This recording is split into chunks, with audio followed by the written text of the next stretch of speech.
Morning, dear student. Myself, Vipul Kumar Pareva, Assistant Professor in Zoology, Government PG College Dosa. Today is my lecture on BSc Third Year Zoology, Ecology की किताब से effect of green house effect. मैंने कल आपको बताया था कि जिसमें हमने ग्रीन हाउस इफेक्ट के बारे में बात की थी। ग्रीन हाउस इफेक्ट एवं ग्लोबल वार्मिंग के ऊपर हमने विस्तार से चर्चा की थी। आज उसी के अंदर हम देखेंगे कि ग्रीन हाउस इफेक्ट से हमारे दैनिक जीवन में या इस वायुमंडल में क्या प्रभाव पड़ता है, इसके कौन कौन से प्रभाव हैं जो कि ग्रीन हाउस इफेक्ट को इतना इंटरेस्टिंग बना रहे हैं, इतना पढ़ने के लिए हमको कि भाई हम इस टॉपिक को पढ़ें। ग्रीन हाउस को क्या कारण है, कौन से ऐसे रीजन है जिनकी वजह से ये हमें प्रभावित कर रहा है सीधे सीधे। अब इसके अंदर जो पहला है वो है ग्लोबल वार्मिंग, भूमंडलीय तापमान में वृद्धि।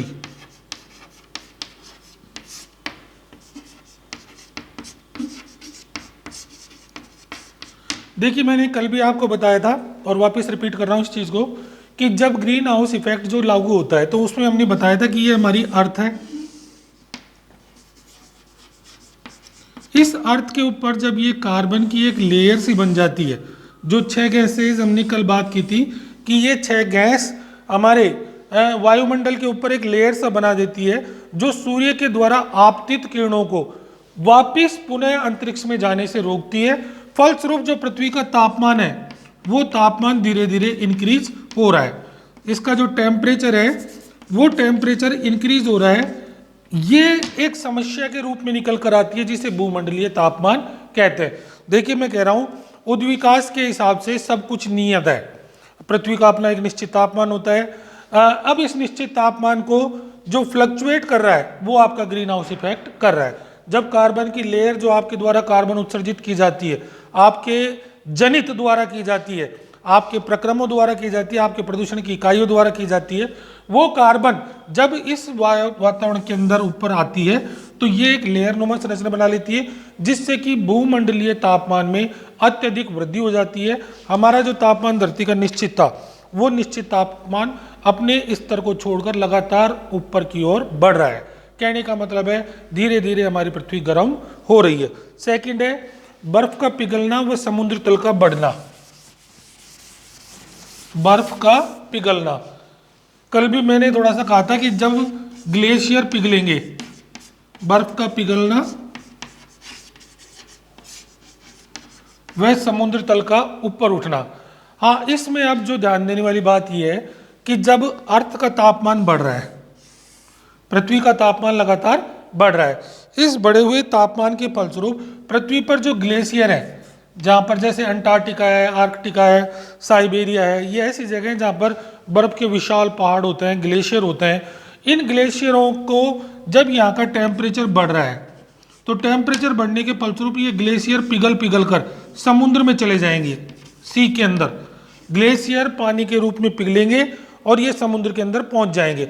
अब समुद्र में जब पानी और अधिक आ जाएगा, समुद्र के पास पहले से बहुत पानी है और जब उसमें आप लगातार पानी और दे रहे हैं तो समुद्र का जो तट होता है, जैसे मान लीजिए बीच जिसे अपन कहते हैं, आप कभी गए हो तो मुंबई के अंदर जुहू चौपाटी, बांद्रा बीच वगैरह, तो ये बीच है तो पानी का जो स्तर है वो आगे की तरफ बढ़ेगा, अर्थात समुद्र थल की तरफ बढ़ेगा, थल स्थल की तरफ। अब जैसे मैं आपको बताऊं कई देश तो ऐसे हैं जो बिल्कुल समुद्र के तट पे ही है। बांग्लादेश की यदि हम बात करें, मालदीव की यदि हम बात करें, आइसलैंड की हम बात करें, ग्रीनलैंड की हम बात करें, ये कई देश या कई टापू या कई महाद्वीप ऐसे हैं जो बिल्कुल समुद्र के किनारे पे बसे हुए हैं। अब यदि इनके अंदर पानी बढ़ता है समुद्र के अंदर तो वो सीधा सीधा इनकी जनसंख्या को प्रभावित करेगा। तट पे रहने वाले लोगों को वो उनको जगह ही उपलब्ध नहीं होगी और वो उस जगह से दूर भागेंगे, क्योंकि समुद्र फैलेगा, पानी अपना रास्ता खुद बना लेता है, उसको किसी रास्ते की आवश्यकता नहीं होती। तो जो ही पानी इनकी तरफ बढ़ेगा तो यहाँ पर निवास करने वाले प्राणी जात, चाहे वो मनुष्य हो चाहे वो कोई जीव जात हो, वो सभी घर विहीन हो जाएंगे। इस प्रकार हमको ये देखना है कि यदि भूमंडलीय तापमान की समस्या लगातार बनी रहती है तो बर्फ पिघलेगी, ग्लेशियर पिघलेगी, ग्लेशियर के पिघलने से पानी समुद्र में जाएगा और समुद्र का जल स्तर बढ़ेगा। फलस्वरूप समुद्र अपने नियत स्थान से आगे बढ़कर जो तल है जिस पर लोग बाग निवास कर रहे हैं, जीवन है जहां पर, वो उसकी तरफ बढ़ेगा। फलस्वरूप चारों तरफ पानी ही पानी हो जाएगा। नेक्स्ट है समुद्र का अम्लीकरण व संतुलन।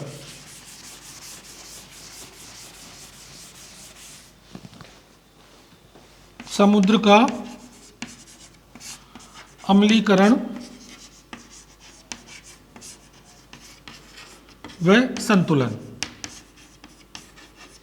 जिस हिसाब से कार्बन डाइऑक्साइड का उत्पादन हो रहा है उस हिसाब से आज लगभग समुद्र में 60% कार्बन डाइऑक्साइड की मात्रा पूर्व की तुलना में ज़्यादा हो गई है।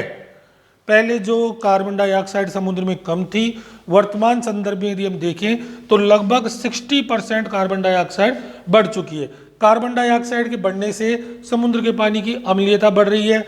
यह कई गुणों में काम करता है, कुछ जगह लाइम स्टोन की तरह काम करने लग जाता है। कोरल रीफ के जैसे जो उनके बनते हैं उनके बनने में भी ये काम आ रहा है। दूसरा, समुद्र में एक सीमा तक ही कार्बन डाइऑक्साइड का समावेश हो सकता है। जब तक समुद्र इसकी अवशोषण क्षमता को दिखा रहा है तब तक ये चल रहा है। जिस दिन ये ज़्यादा हो जाएगी तो समुद्र भी इसको निकाल कर फेंकने की तैयारी कर देगा। दूसरा, सतह पर रहने वाली कार्बन डाइऑक्साइड जल वाष्प के साथ उड़कर दूसरी जगह जाकर बरस भी सकती है। फलस्वरूप CO2 जब बाहर आ गई तो वो वातावरण को पुनः नुकसान पहुंचाएगी। इस प्रकार हमारे द्वारा प्रदूषित की गई या हमारे द्वारा छोड़ी गई कार्बन डाइऑक्साइड की एक बड़ी मात्रा समुद्र के अंदर जाकर समाहित हो रही है। ये समुद्र का गर्भ है जो इसको समेट कर बैठा हुआ है। जिस दिन समुद्र ने अपना गर्भ खोल दिया ये सारी कार्बन डाइऑक्साइड वातावरण के अंदर मुक्त हो जाएगी और हमारे सामने नई समस्याएं उत्पन्न होंगी। नेक्स्ट है मौसम एवं जलवायु पर प्रभाव।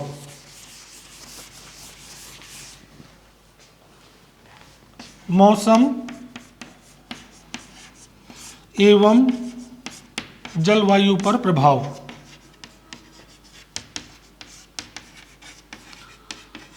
आप लोग सभी पूर्व में पढ़ चुके हैं कि मौसम चक्र क्या होता है। हमारे पृथ्वी पर 3 प्रकार के मौसम पाए जाते हैं, सर्दी, गर्मी और वर्षा। ये तीनों पृथ्वी की गति, सूर्य की गति, इनके फलस्वरूप ये मौसम बनते हैं। फलस्वरूप कोई मौसम सर्दी का होता है, कोई मौसम गर्मी का होता है, कोई मौसम वर्षा का होता है। लेकिन अब जैसे भूमंडलीय तापमान में वृद्धि हो रही है, पृथ्वी की अपने तापमान में वृद्धि हो रही है, तो इस वृद्धि के होने के फलस्वरूप जहां पहले सर्दी थी आज वो सर्दी हो सकती है कि वो लंबे समय तक चले, हो सकती है सर्दी के स्थान पर वहां पर गर्मी आ जाए। क्योंकि पृथ्वी का जो तापमान है वो लगातार बढ़ रहा है, अतः जो मौसम चक्र पहले अपने नियत समय से काम करता था वो अब वो नियत समय से काम नहीं कर रहा है। इसका उदाहरण आप वर्तमान संदर्भ में भी देख लो। कभी तो गर्मी इतनी तेज पड़ती है जिसकी कोई हद नहीं है, सारे रिकॉर्ड टूट जाते हैं। 50 डिग्री सेंटीग्रेड तक तापमान पहुंच गया। कभी सर्दी, गर्मी के मौसम में सर्दी आ रही है, सर्दी के मौसम में गर्मी आ रही है। वर्षा का कोई पता ही नहीं है। मौसम विभाग कहता है कि बारिश बहुत अच्छी होगी, बाद में पता चलता है कि 1-2 बारिश के बाद में कोई भी लेना देना नहीं है। आप सभी राजस्थान के अंदर जैसे दौसा आंचल के अंदर बैठे हैं इस समय, मैं आपको बता दूं कि दौसा में एक बारिश के अलावा कोई दूसरी बारिश हुई नहीं, जबकि पूरा सावन और भादवा जो महीना था वो सारा खाली चला गया। कहने का मतलब यह है कि भूमंडलीय तापमान के फलस्वरूप जो मौसम चक्र पहले नियमित काम करते थे अब उनमें कोई भी नियमितता नहीं है। कभी सर्दी, कभी गर्मी, कभी वर्षा, कुछ भी हो सकता है। नेक्स्ट है चक्रवात। साइक्लोन जो बनते हैं, आपने पढ़ा होगा कि चक्रवात आ रहे हैं, जहाँ पर तटीय प्रदेश होते हैं वहाँ पर ये चीज़ें ज़्यादा देखने को मिलती है। भूमंडलीय तापमान के अंदर कम नमी वाला क्षेत्र बने, ज़्यादा गर्मी वाला क्षेत्र बने तो वो एक टॉर्नेडो का कंसेप्ट ले लेता है। वो चक्रवात जब थल पर आता है तो वो जन धन हानि जो एक बड़े पैमाने पर होती है वो पैमाना भी इसी के कारण संभव हो पाता है। पवन में परिवर्तन हो जाता है, जो विंड होती है, हवाएं हैं कम दबाव क्षेत्र से अधिक दबाव क्षेत्र की ओर मूव करती है। फलस्वरूप टॉर्नेडो का निर्माण होता है, पवन की गति का निर्माण होता है, पवन किस दिशा में जाएगी, वो कितना नुकसान करेगी, वो सारी चीजें उसके अंदर है। और वर्षा एवं मानसून में अनियमितता मैं आपको बता ही चुका हूं। नेक्स्ट है वन्य जीवन पर प्रभाव। वन्य जीवन पर प्रभाव। अब आप लोग अच्छे से पता है कि जब पृथ्वी एक निश्चित तापमान में रहती है तो सब कुछ नियमित चल रहा है, लेकिन जो ही पृथ्वी का तापमान बढ़ता है फलस्वरूप जो वहाँ की जीव जात है, चाहे वो वनस्पति हो चाहे फिर वो वन्य जीव हो, उन वन्य जीवों को उस बदलते हुए तापमान के प्रति अपने आप को एडजस्ट करने में दिक्कत होती है। जो एडजस्ट कर लेता है वो तो उसमें सर्वाइव कर जाएगा, और जो एडजस्ट नहीं कर पाएगा वो वहाँ से विलुप्त हो जाएगा।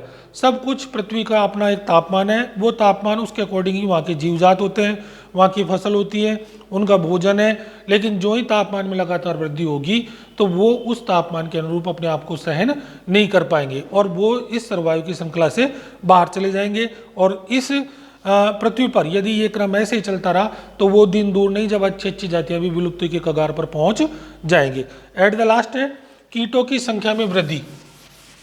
अब एक्चुअली क्या होगा, जैसे कोई क्राइटेरिया है ग्लेशियर का, चारों तरफ बर्फ ही बर्फ है, बर्फ के स्थान पर जब मान लीजिए बर्फ पिघल कर नीचे आ गई, पानी बन गया, अब वहाँ बर्फ के जितने भी जीव जाते हैं वो सभी प्रभावित होंगे, क्योंकि उनको तो बर्फ के जीवन की आदत पड़ी हुई है। लेकिन अब पानी आ गया तापमान वृद्धि से तो उनके जीवन पर संकट आ जाएगा। दूसरा, ठंडे वाले प्रदेशों के अंदर जब गर्मी आती है तो गर्मी के फलस्वरूप वहाँ कीटों की संख्या बढ़ जाएगी। अब कीटों की संख्या बढ़ जाएगी तो पहले वहाँ पर कभी कीट थे ही नहीं, क्योंकि ठंडे वातावरण में कीट जल्दी से होते नहीं है। लेकिन अब जैसे गर्मी आ गई तो वहाँ कीट हो जाएंगे। तो कुछ ऐसे तत्व हैं जो वहाँ पनपेंगे भी, और कुछ ऐसे हैं जो वहाँ पहले से पनप रहे थे वो नष्ट भी हो जाएंगे। नेक्स्ट है मीथेन में वृद्धि। ऐसा माना जाता है कि ग्लेशियर के पिघलने से, ग्लेशियर के अंदर मीथेन गैस होती है, जब ये पिघलेंगी तो मीथेन की मात्रा में बहुत ज़्यादा वृद्धि हो जाएगी। अब हमारा टॉपिक है हरित गृह प्रभाव का नियंत्रण कैसे करें, कैसे हम कंट्रोल करें, क्या हम ऐसा करें कि ये ग्रीन हाउस इफेक्ट कम हो, जो 6 गैसें हैं वो गैसें कैसे कम हो। उनके लिए सबसे पहले प्रति व्यक्ति ऊर्जा की खपत को हमको कम करना चाहिए। हमें उन सारे कामों को ध्यान रखना चाहिए जिससे ये गैसें बाहर निकलती हैं। जैसे आपको ध्यान हो, पहले संयुक्त परिवार की संकल्पना चलती थी, जॉइंट फैमिली की, सब लोग एक साथ एक टेबल पर बैठ के खाना खाते थे, तो उसमें क्या था, बार बार ईंधन जलाने की आवश्यकता नहीं है। आज एकल परिवार का कंसेप्ट है, कोई 6 बजे खा रहा है, कोई रात के 10 बजे खा रहा है, बार बार आप खाने को गर्म कर रहे हैं, तो आपको ये पता नहीं है कि बार बार LPG के यूज करने से भी कार्बन डाइऑक्साइड रिलीज हो रही है। ऐसी कई घटनाएं हैं दिन के अंदर जो हमको दिखाई नहीं देती, लेकिन वो हमारे से ही जुड़ी हुई होती है। तो यदि हम चाहें तो प्रति व्यक्ति जो ऊर्जा की खपत है उसको हम कम कर सकते हैं। नेक्स्ट है जीवाश्म ईंधन का उपयोग घटाना, वैकल्पिक ऊर्जा के स्रोतों को हम बढ़ावा दें। आप लोगों को मैं बता चुका हूं कि ज़्यादा कल कारखाने, वाहने, यातायात के साधन हम जब यूज करते हैं तो इनसे यदि हम बचकर पैदल चलने की संकल्पना प्रस्तुत कर लें या साथ में चलने की संकल्पना ले लें, गाड़ी पुल करके ले जाएं, तो जितने भी परिवहन के साधन हैं वो कम होंगे, फलस्वरूप कार्बन डाइऑक्साइड की मात्रा कम हो जाएगी। और वैकल्पिक ऊर्जा के अंदर यदि हम बात करें तो सौर ऊर्जा है, पवन ऊर्जा है इनसे भी हम बिजली बना सकते हैं। जैसे थर्मल की हम बात करते हैं कि थर्मल के अंदर बिजली बनाई जाती है, लेकिन सौर ऊर्जा, पवन ऊर्जा, इनके कंसेप्ट को भी हम लागू करके वैकल्पिक स्रोत तैयार कर सकते हैं।